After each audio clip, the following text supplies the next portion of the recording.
how's it going? Welcome or welcome back to my channel. My name is Jess. I'm on the floor. This is Matcha. She's in my chair. That's Mochi. He'll just be walking around in the background. Don't mind him. I was going to film this vlog intro in this chair, but she's in this chair and she doesn't really show up on the channel very often, so I figured I would let her stay there. So I just finished filming an intro for a video series. You guys will see what that video series is in a little bit. I feel like it's been a minute since my last vlog, so I'm excited to get into this one. This vlog is going to be largely centered around my ゚Links magical readathon TBR, which is like a magical school kind of role-playing readathon. There's little prompts for it all year long, but in September and I believe April we have the semesters. So you have the autumn equinox and the spring equinox semester. So I'm planning to treat this as my ゚Links autumn equinox vlog basically. So I'm going to be doing my reading for the coursework or my, TBR prompts. And the first book I'm going to be reading for the ゚Links TBR is To Be Taught If Fortunate by Becky Chambers. I'm really excited to get into this one. So I have a printout of my syllabus, which is basically the prompts that I need to fulfill. I'm only doing the prompts that are in boxes. This is just like the syllabus for everybody, for all of the different callings or like majors basically. My character is an herbologist, so I only have to do 4 courses for the autumn equinox. So this book is going to satisfy the Blossom Properties Alchemy course, which is cover in your birth flower color. For me, I had the option of cosmos or marigolds because they're both the October birth flower. I'm an October baby. This is literally exactly marigold colors, and so I'm going to use that for this prompt. I also have the Liquid Sunlight Alchemy course, which is sun on the cover, Unbroken Focus Tincture Restoration course, which is a single POV book. And this next one is a doozy. It's Continental Remedies Restoration course. Generate 5 random countries and then pick a book from one of those countries. So this one was a tough one. 3 of my options I hadn't even really heard of, and so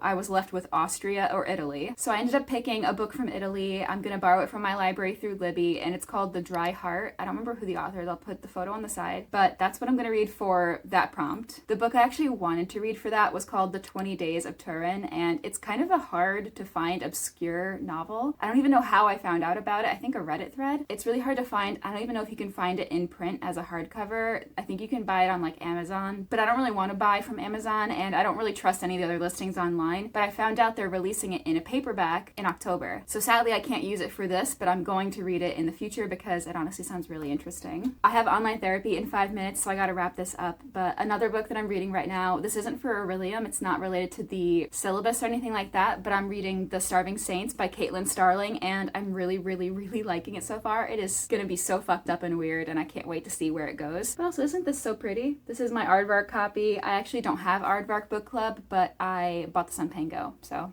good deal. Anyway, I will see you in the next reading update when I've got something on either of these probably, and I will see you then.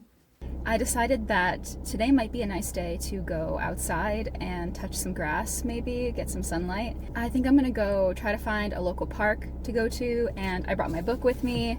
So I might go read in the park. I'm gonna go pick up a drink and maybe see how that is. I've never been to this park. I'm just gonna treat it as an exploration, and we can gauge if we like the park or not. I'm gonna see what the seating is like, what the pavilion is like. I did look online and looked up some photos, and it does look nice. So I'm looking forward to it. But yeah, I just wanted to come back in and say that really quick. So let's go to the park. See you there.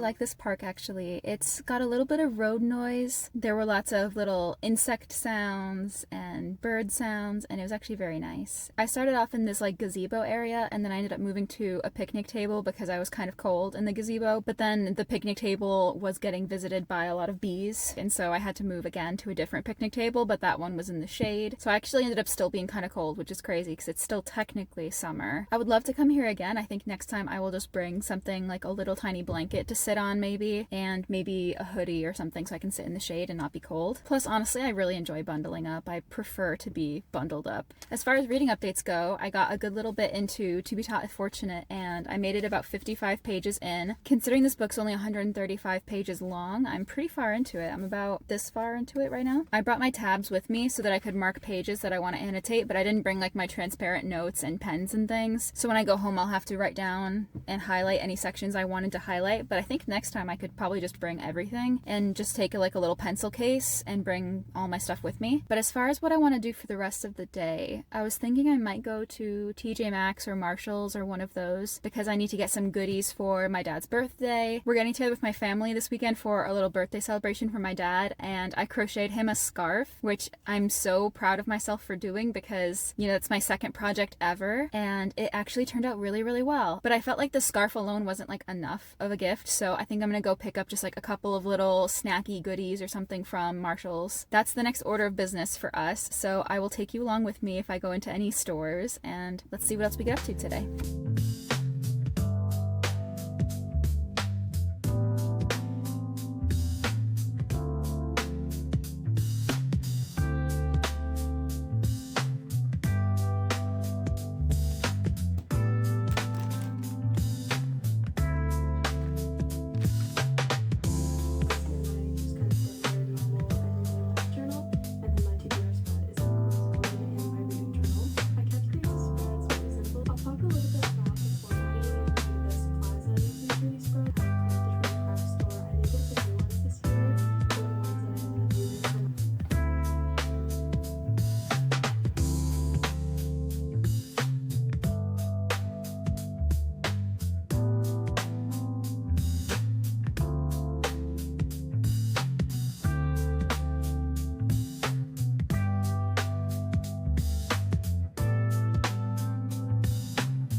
I'm hosting some reading sprints in a little bit, so I figured I would come in and just give you a couple reading updates because I've made progress in both of these. And by the way, I'm a liar. I lied to you and to myself apparently. I realized that I actually can use this for ゚Oblivion. So I'm going to use this for one of my prompts. It didn't occur to me until I was looking at my TBR shelves yesterday trying to find something for sun on the cover. I realized that the dust jacket has a sun on it.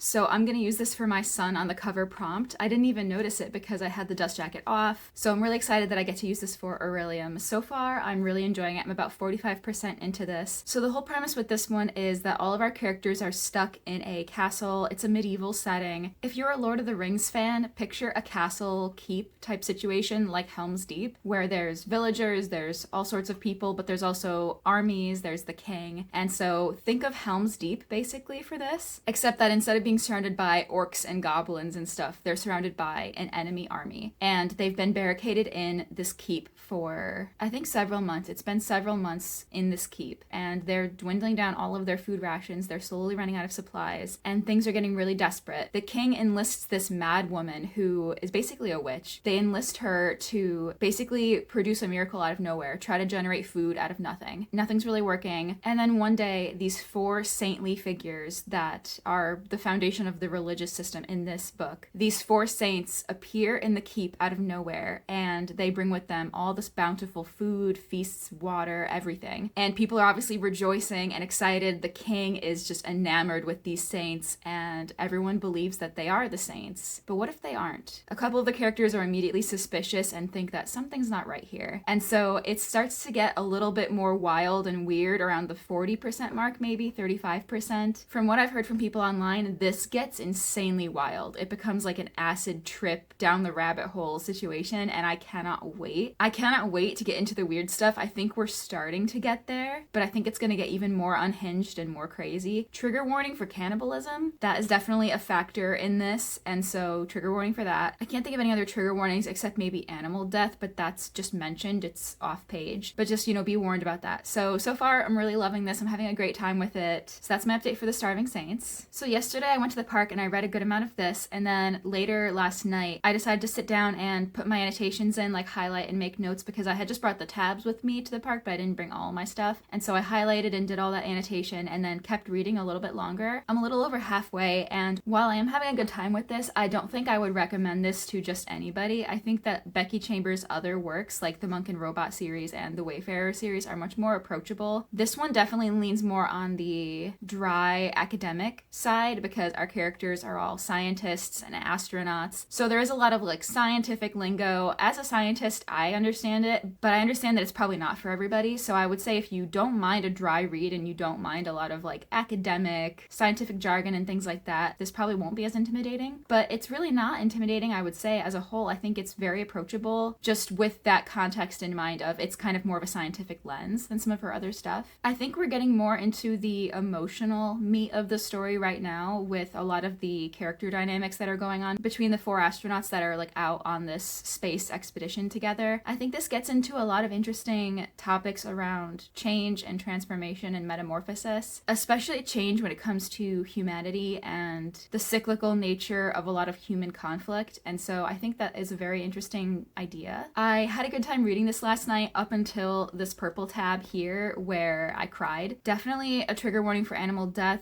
I think there's only that one scene so far, but it was definitely pretty horrible. I cried and it made me feel terrible. But I will say it is fairly short. It's just like a 1-page. It's definitely foreshadowed in the pages leading up to that. But just, be advised, it is a short scene, but it is pretty bad. And so, that made me cry last night. I wouldn't discourage anybody from reading this just because of that one scene. I feel like it's really easy to skip over that because it is so advertised in advance. But yeah, anyway, I think that I can probably crush it in one sitting, maybe during my sprints today, who knows. So that's the updates for To Be Taught If Fortunate. I have to go get set up for sprints now. I gotta turn on the Spirit City game and get my OBS all launched up, so I'm gonna go do that now. I will see you later when I have some reading updates.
Oh, that's fun.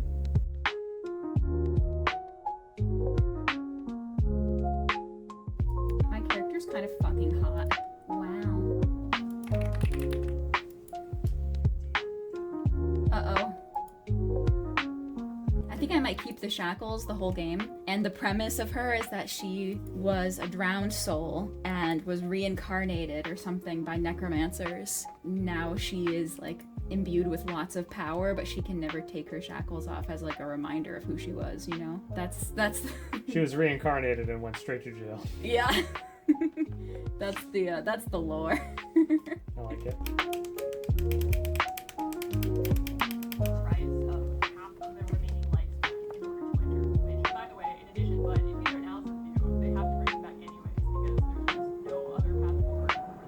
Very well. You are now an associate of the Mage's Guild.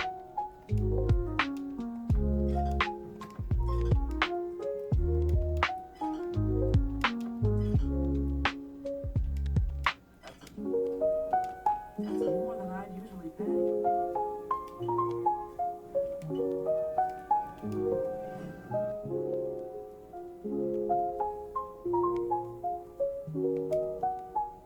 Hello, I'm on the floor again, and I only have a few minutes, so I figured I would hop in and just give a little bit of an update for the vlog. It's been a few days, and I have a couple reading updates. So since the last time I talked to you, I have finished The Starving Saints, and I have finished To Be Taught If Fortunate. I finished both of them on my last reading sprints. I have some thoughts about them, for sure. So I guess let's start with the, like, not so good thoughts. On To Be Taught If Fortunate, I did end up sort of liking it. Unfortunately, I think I'm mostly just bummed because it wasn't really what I was hoping for, and it didn't really hit the emotional resonance that I was wanting out of it. I just felt a little bit like it was kind of aimless or meandering at times, and it didn't really deliver on everything that I was hoping from it. And I did think that the exploration of alien life and different planets was interesting. The emotional dynamics with all the characters was interesting, but it was so glossed over, I guess, and I was a little bit disappointed, honestly, and I'm kind of sad about it because I love Becky Chambers. I love everything I've read from her. This is probably my least favorite Becky Chambers. It doesn't even mean I disliked it. I think it was just an instance of I was disappointed because I had such high expectations of this one. So that was kind of a bummer. I would still recommend it to people if you enjoy more of like a dry, academic, kind of philosophical discussion, especially on the nature of humankind and humanity and how conflict is cyclical, discussing the ethics of humans exploring space and being on different planets where we're not invited. It feels like it kind of also relates to colonialism on an Earth aspect, but also a galactic aspect. So that's an interesting evaluation from this. Now Mochi's crying in the hallway,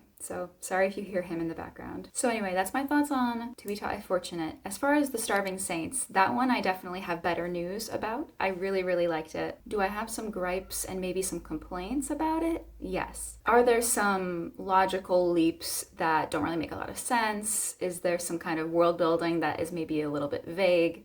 Yes. However, I think that it was perfect for what I wanted at the time. It delivered exactly what I wanted in the moment, which was kind of a weird, nightmarish, acid trip fever dream of debauchery and cannibalism and strange supernatural paranormal elements going on, and I think it delivered everything that I wanted in that regard. So I was very pleased by it. Like I said, it's not a perfect book. There are definitely things that I can critique about it, and I will critique about it in my monthly wrap-up. But as far as satisfaction and enjoyment, I had a great time.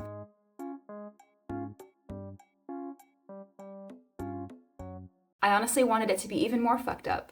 So I don't know what that says about me, but I wanted it to be even more disturbing. I am happy to say I did really enjoy The Starving Saints. So that means I am 2 out of 4 on my Aurelium TBR. As far as the rest of my Aurelium TBR, I have changed my mind on the Italian book pick. I'm going to be reading A Girl Returned. I don't remember the author name, but I'll put the photo on the side. I'm really bad at author names in case you couldn't tell. And then as far as a single POV book, I have a couple options, but I think I'm just going to mood read my way through that prompt and just kind of see if whatever book I pick up applies or not. And if not, I still have plenty of time in the month. So that's where I'm at on the Aurelium TBR. I also started an Oblivion character because I wanted to make this mage character, and I thought Aurelium, magic, making a mage character in one of my favorite games. So I thought that would be a fun little thing to do during this vlog, a nice activity. And it's been interesting to say the least. I forgot how bad magic is in Oblivion when you're low level. I have really bad spells. I do no damage.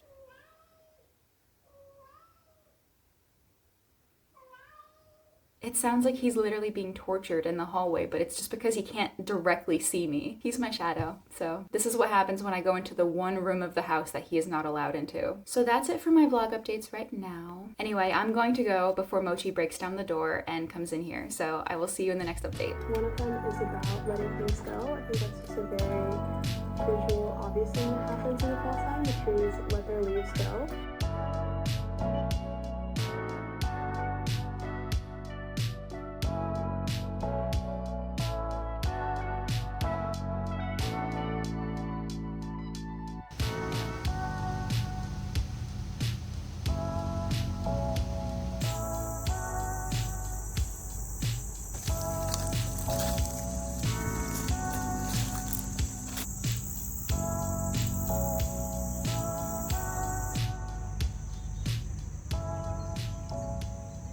Get on the fucking stand, you stupid idiot. Okay. Hello, good morning. So it's pretty early here, but I just wanted to hop on and do a vlog update. I have some reading updates for One's Company. I'm going to be hosting some live reading sprints in about an hour, so I'm just kind of hanging out before that. And I want to give you some reading updates. Oh no, I bent a tab. So I've made quite a bit of progress in One's Company. I'm probably almost halfway, and I'm having a good time with this. This book is definitely very slow and introspective and is not like fast-paced or action-packed or anything like that. It's very much just being in the mind of Bonnie, the main character, and it's told over a period of time as the events of the book are happening. And basically the premise of this is that our main character, Bonnie, has just won the lottery, and she won an obscene amount of money. And she decides that she wants to take this money and move to the middle of nowhere and buy a ton of property and build from scratch the entire apartment building and surrounding buildings from her favorite TV show, =Three's Company. And when I say like it's her favorite TV show, I don't mean it in like a casual, oh my god, I love this TV show. This is literally like integrated into the fiber of her being. She basically is the show. She does not think about anything else really. She doesn't really care about anything else. And she is so ready to shed all of the connections from her current life and to just move out into this new property and start building and hiring people to find all of the different set items and plants and authentic newspapers and authentic TV recordings from the time period and all of this shit. It's very immersive. And so it's kind of told in a little bit of flashbacks for the first few chapters because you get some context around her life and the time before she won the lottery. So it might start the chapter with a year before I won the lottery or the day before I won the lottery, things like that. It's very much all centered around the lottery and how that point is when her life changed and she is finally able to unshackle herself from her mundane, meaningless life. And once we get into the chapters with her like actually working with the construction crews and working on the sets and things like that, it gets really into the nitty-gritty details of the TV show and the 1970s setting and all the authenticity that she's trying to create. She wants it to be a seamless imitation of the TV show. She does not want to be reminded of reality or the modern day at all. Like when she turns on the TV in the apartment, she wants to see authentic programming from that time. When she looks at the newspaper, she wants to see real newspapers that were from that period, from the years that the show was on. She wants to build like the bar that they go to or the garden shop that one of the characters works at. And it's real intense. Like I said, this isn't like a fast-paced book by any means, but I am so wrapped up in this character and her delusions at this point. I'm just kind of thinking to myself, girl, wow, you need therapy. She's gone through so much shit in her life. Sorry, Mochi is going to town right now on one of his kicker toys, so if you hear crinkling, that's what it is. Yeah, so trigger warning for murder and sexual assault. That is something that happens in the like background chapters, but also just general warnings for death of a loved one and things like that. It's pretty dark, honestly. Like her past and the things that she went through are really dark, and so I can see why a lot of the obsession is rooted in her trauma and as a way to escape from her life and from the trauma. A lot of her personality is very avoidant. She's very avoidant of human connection. She's avoidant of addressing the trauma and getting help. She just wants to escape into this bubble of this TV show and immerse herself in that life. It just doesn't feel very healthy for her, and I think the whole time that you're reading this, you're kind of like, wow, this is not healthy. And she's even like a little bit self-aware of that, but she kind of just doesn't care. And she has like no loved ones in her life. By the way, she's a really bad friend. She talks about this friend in the book named Crystal, and she's really, really bad to Crystal. I was kind of thinking to myself, like whenever she would talk about Crystal, I was like, girl, you don't even like this person. Like, what is your view of friendships and relationships? Like, she's very avoidant and very judgmental of like everybody around her, and kind of judges everybody on the basis of, do they align with my worldview and my interests and the way that I see things. It's an interesting character study because she's not really supposed to be fully likable, but you also sympathize a lot with her, and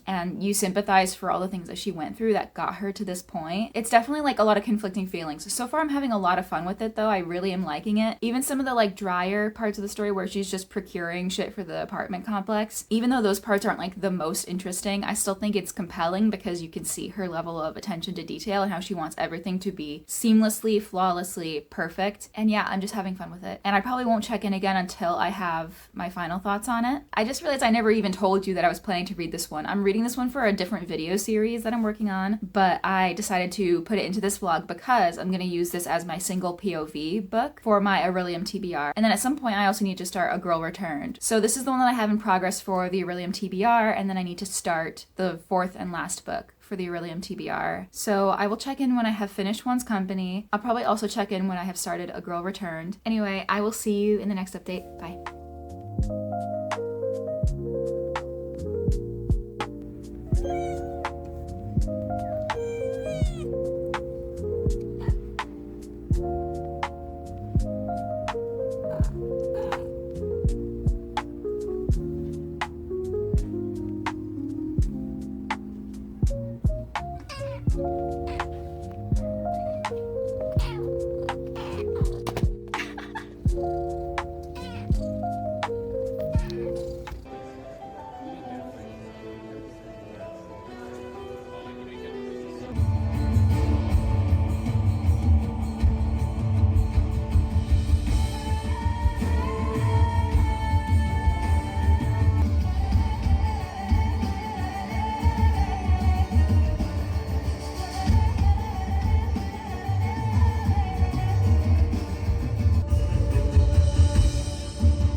Hey, so it's been a minute since I filmed my last vlog update. For you, it's been like no time at all, but for me, it's been a few days. It's been an eventful few days. This will be the last vlog update for this vlog. Don't click away yet, we're still yapping. Also, I hope the lighting looks okay. I'm trying, I have a ring light kind of behind the camera. Hopefully that looks okay. Sorry if it doesn't. I'm just trying something new for this. But I have a small life update first, and then I've got 2 book updates for you. So first, for a life update, I mentioned in one of my previous vlogs that I was interviewing for a position. I didn't really talk much about it, but if you've been here for a little bit, you know that I've been unemployed. I've been unemployed since April, but I had an interview a little while back for a position, and today was my first day. It is a per diem position, so if you don't know what that means, it just means I'm kind of on as an as-needed basis. It's going to be capped at a certain number of hours per week, but while I'm doing the training and the onboarding and all of that stuff, I am working full-time for that like 4 to 5 week window. So starting today, I will be a full-time girly, at least for a month while I get trained. And did I even say what the job was? It's a medical technologist role, if I didn't say that already. So a medical technologist, at least in this case, I'm going to be in a hospital setting and runs patient diagnostics like in a hospital or in a clinic or something like that. So, you know, blood work, urinalysis, that goes through medical lab scientists, and then the results go to like the nurses and doctors and the people that are in charge of patient care. That's something that I've never done before. I didn't go to school for this. I just, honestly, I got lucky, and they really liked something that they saw in me, and they're taking the chance on me, and I'm really honored, and I'm really happy, and I'm really excited to start. And so I had my first day today. I'm really excited about it. Bear with me for, you know, next month month because I may not have as many vlog updates or I may not read as many books. The next month is going to be really intense. We'll see how that affects like my hobbies and things like that. Obviously, I'm going to have a lot less time than I have had being unemployed. So, you know, we'll see how that pans out. But yeah, that's my life update, and thank you for listening to that whole thing. Let's get into reading updates. So first I have an update on One's Company by Ashley Hudson. I finished this and I really liked it actually. I won't be sharing like my star ratings of it until my monthly wrap up, but I really did like this and I was pleasantly surprised by how engrossing it was, even though it wasn't high octane, there wasn't a lot going on. Like it wasn't necessarily a action-packed or fast-paced book by any means, but it is a good character analysis and a kind of glimpse into the mind of someone when obsession goes too far. It was really interesting just like picking apart Bonnie's identity or lack of identity in the way that she was dissociating from herself because of all the trauma that she suffered and her upbringing and things like that and the things that happened to her, and they kind of fed into her obsession, but also her obsession was kind of her escape and her protective bubble from all of the things that were happening in her life, and that obviously creates a level of delusion that can be dangerous but also unhealthy just in general. So overall I had fun with this. I'm glad that I read it, and that is the third book for my ゚Rillium TBR, and then the fourth book for my ゚Rillium TBR I did start and finish since I last talked to you. And the fourth book on the ゚Rillium TBR was A Girl Returned. I don't remember the author's name or the translator's name. I'll put that like somewhere. But that was the one that I picked for the country generator prompt, and if you remember, one of the options I got was Italy, so I chose an Italian author. And kind of an additional layer of challenge that I set for myself, just like for me, was I wanted to pick a female author because last month was Women in Translation Month. So A Girl Returned is contemporary, I believe, and it's literary fiction. So it follows an unnamed teenage girl, I believe she's 13 when the story starts, and she has just been dropped off by who she thought was her parents to the house of her birth parents, and she finds out that the people who brought her were actually her aunt and uncle, and her adoptive parents, her aunt and uncle, are returning her to her birth parents, which is the aunt's sister and her husband, and they have several children as well. And so our main character ends up just in this house with a birth family that she's never met. They're also very impoverished and her brothers are fucking creeps.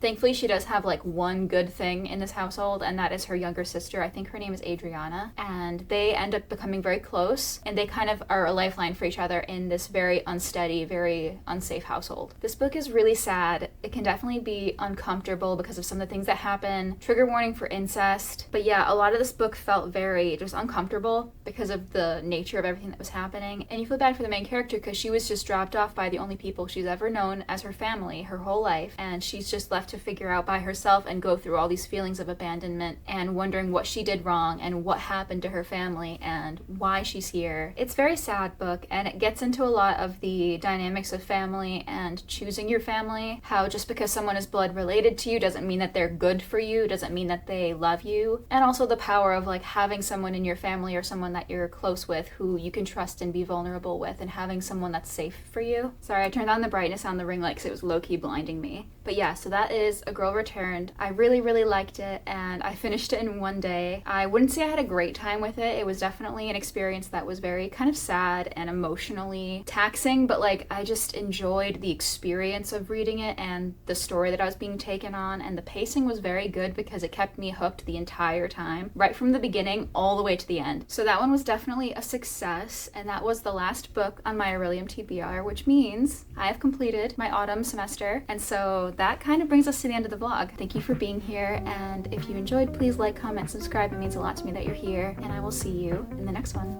Bye.